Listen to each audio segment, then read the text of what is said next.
Friends, अभी मैं सोने ही जा रहा था कि अचानक मैंने ट्विटर पे, जो कि एक्स हो गया जिसका नाम, और इवन टीवी चैनल्स पे ये देखा कि प्राइम मिनिस्टर मोदी ने शायद जो है अपना पीएम केयर फंड को का ऑडिट रिपोर्ट जो है वो लाइव कर दिया है। और ये शायद ये पोस्टेड था, लाइव नहीं था, लोगों को एक्सेस नहीं था। और अचानक जाकर जब मैंने उसको देखा तो भाई मैंने भी क्यूरियोसिटी हुई कि मैं जाकर देखूं कि भाई है क्या। क्योंकि वो कोई एक बीजेपी समर्थक जो है, उसने आशुतोष राणा को, जो सीएलजीपी का जो कॉकरोच जनता पार्टी का जो ये है, क्या कहते हैं, वन ऑफ द कोऑर्डिनेटर्स में से है, जो कि उस पे कटाक्ष करते कहा कि भाई अब पीएम ने तो पीएम केयर फंड दे दिया, अब जल्दी से अपने फंड का राज बता दो कहाँ से आया है।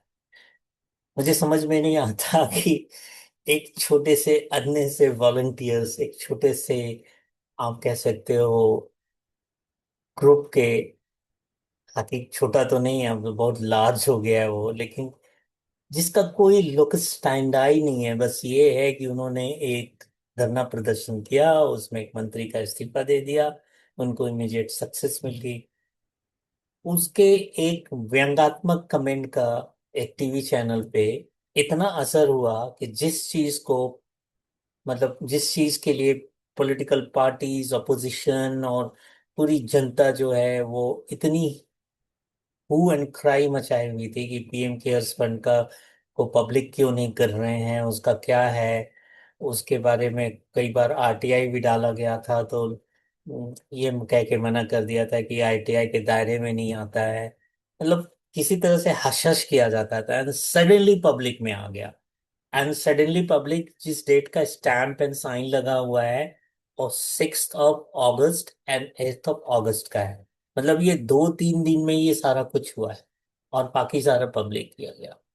जब मैं पीएम केयर के वेबसाइट में गया तो वहाँ बहुत सारे पीडीएफ फाइल्स देखे, तो मैंने ईयर वाइज डाउनलोड किया। तो मैंने देखा कि लास्ट के जो 2 इयर्स के जो रिपोर्ट है, ईयर तो रखा गया है 2023-24, 2024-25, बट दोनों में डेटा सेम है, दोनों में सेम पीडीएफ है। तो मैंने कहा कि क्यों नहीं इसका एक पूरा कच्चा चिट्ठा निकाला जाए, इसको पूरा एनालाइज किया जाए। क्विक टाइम में तो एनालाइज मैं सेल्फ कर नहीं सकता था, तो मैंने एआई का हेल्प लिया। एआई के हेल्प से मैंने उस सारे डेटा को कंसोलिडेट किया, फिर उसमें से एनॉमलीज निकाली, और उस एनॉमलीज को लेकर मैंने एक पीडीएफ फाइल बनाया, पीडीएफ स्लाइड्स बनाया, जो कि मैं शेयर करना चाहता हूँ। जिसका मैंने एक ऑडियो ट्रेल भी डाल दिया हुआ है, क्योंकि मैं नहीं बोलना चाहता डायरेक्टली, उतनी सारी मुझे ये नहीं नॉलेज है, मतलब अकाउंटिंग्स का। मैं एक चार्टर्ड अकाउंटेंट नहीं हूँ। लेकिन मैंने एक ऑडियो ट्रेल बनाया हुआ है, उस ऑडियो ट्रेल को जो है वो भी एआई के मदद से ही बनाया हुआ है। तो उसको मैं दिखाना चाहता हूँ, आप आते हैं, मैं आपको चलिए दिखाता हूँ, ज़्यादा टाइम नहीं लूंगा, स्ट्रेट अवे उसको चलते हैं। और उसके बाद जो है 1-2 मिनट आपका और लूंगा। पूरा ऑडिट ट्रेल को आप देखिए, पूरा चीज को, पूरे स्लाइड डेक को देखिए, आपको इंटरेस्टिंग लगेगा। जितनी अनोमलीज आपको मिलेंगी, उसको देख के आपकी आंखें बहुत जाती रह जाएंगी। चलिए अभी चलते स्ट्रेट अवे।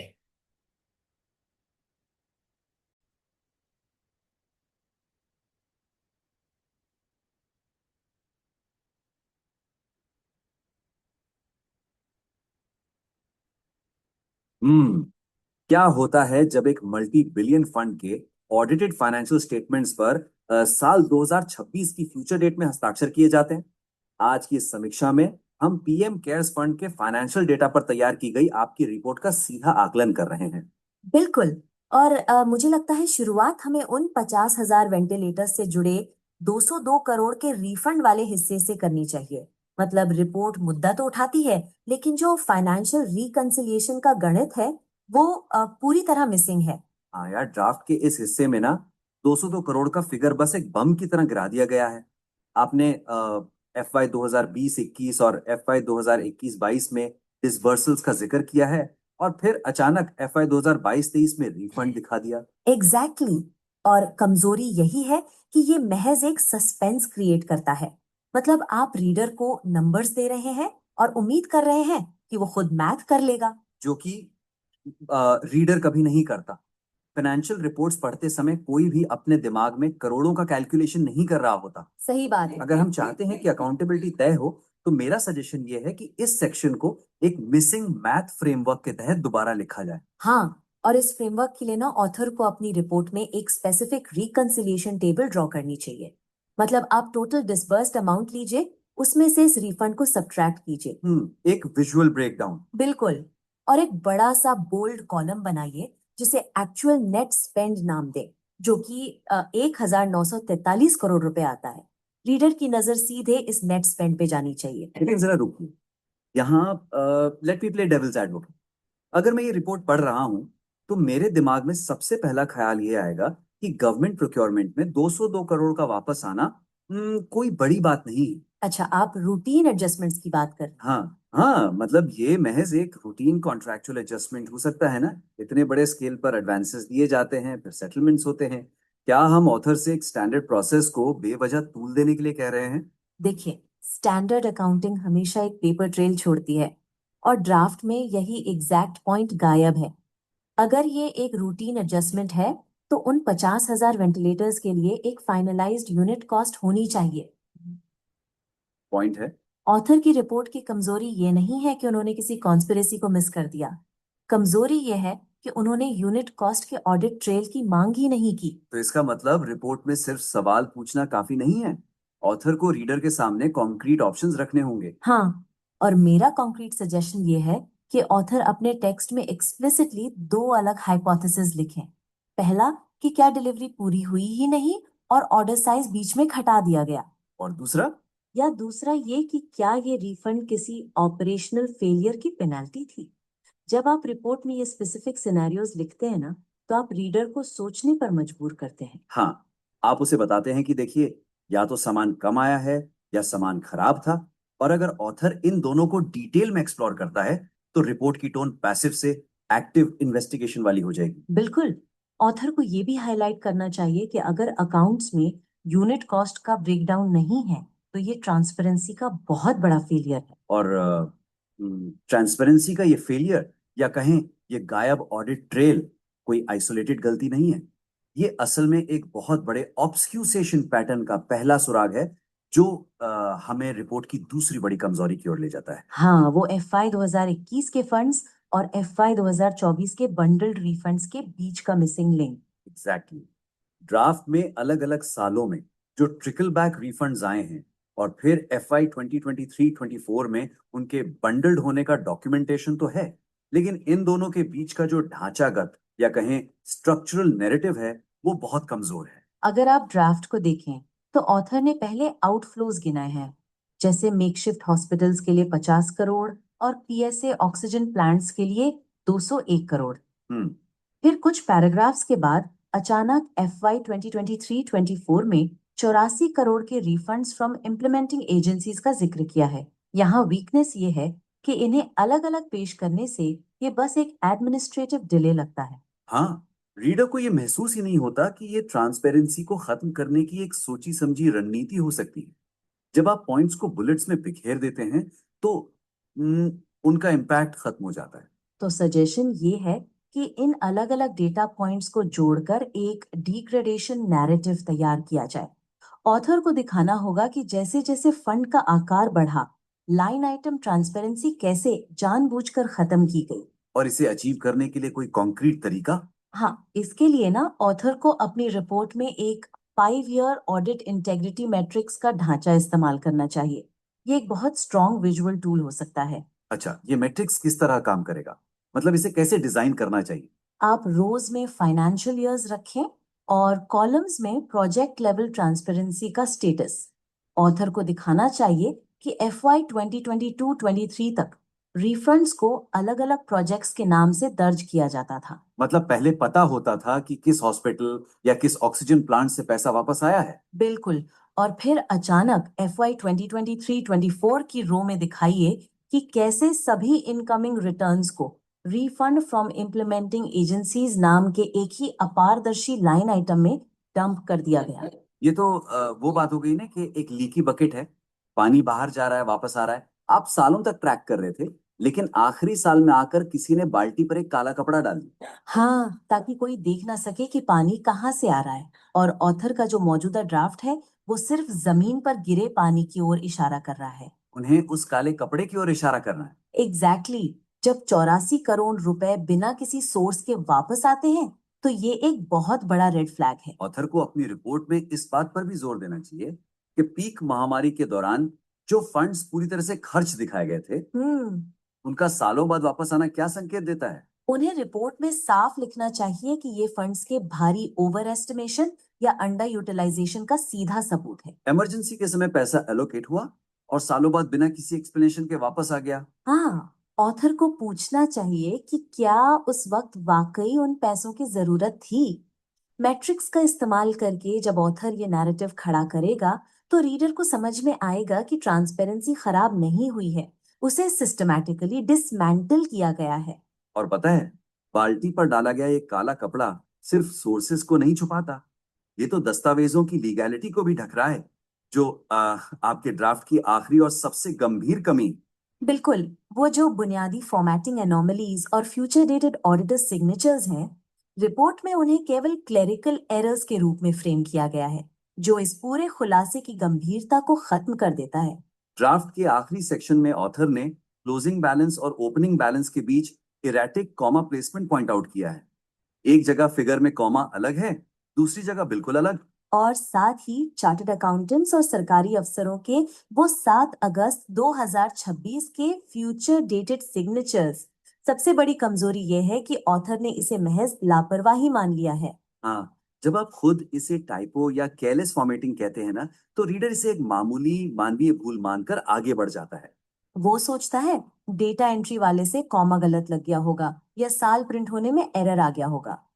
लेकिन अगर आप अरबों रुपए का ऑडिट कर रहे हैं, तो क्या हम इसे महज मतलब है, क्या इसे सिर्फ एक टाइपो माना जा सकता है?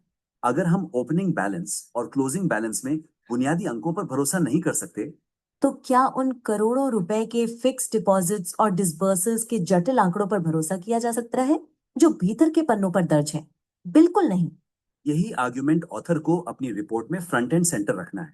सजेशन ये है कि इन विसंगतियों को टाइपो के दर्जे से ऊपर उठाया जाए।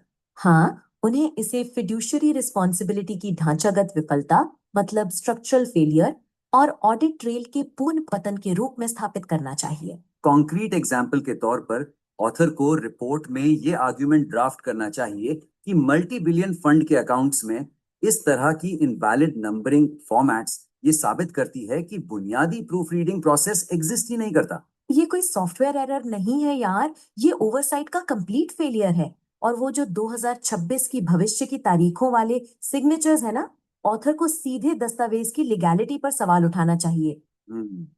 ड्राफ्ट में एक पैराग्राफ होना चाहिए जो ये पूछे कि क्या फ्यूचर डेट में साइन किया गया फाइनेंशियल डॉक्यूमेंट कानूनी तौर पर वैलिड माना जा सकता है। ऑथर को ये भी हाईलाइट करना चाहिए कि ये कोई एक सिग्नेचर नहीं है। जब एक स्वतंत्र सीए फर्म और सरकारी अंडर सेक्रेटरीज दोनों एक ही गलत भविष्य की तारीख पर एक साथ हस्ताक्षर करते हैं तो इसका क्या मतलब है? इसका मतलब ये है कि किसी ने दस्तावेज पढ़ा ही नहीं है। इन वेरिफिकेशन के पूरे प्रेमिसे को नलिफाई कर देता है। ये कोई आइसोलेटेड एरर नहीं है, ये साबित करता है कि चेक्स एंड बैलेंसेस पूरी तरह से टूट चुके हैं। हाँ, जब बाहरी आवरण ही इतना खोखला है, तो अंदर के नंबर्स की इंटेग्रिटी की कोई गारंटी नहीं है। अगर ऑथर अपनी रिपोर्ट के आखिरी हिस्से को इस फ्रेमिंग के साथ रीराइट करता है ना, तो ये सिर्फ एक मिस्टेक का पॉइंट आउट नहीं रहेगा। बिल्कुल, ये पूरे फाइनेंशियल रिपोर्टिंग प्रोसेस की क्रेडिबिलिटी पर एक फेटल ब्लो होगा। चलिए, आज की इस चर्चा को समेटते हैं।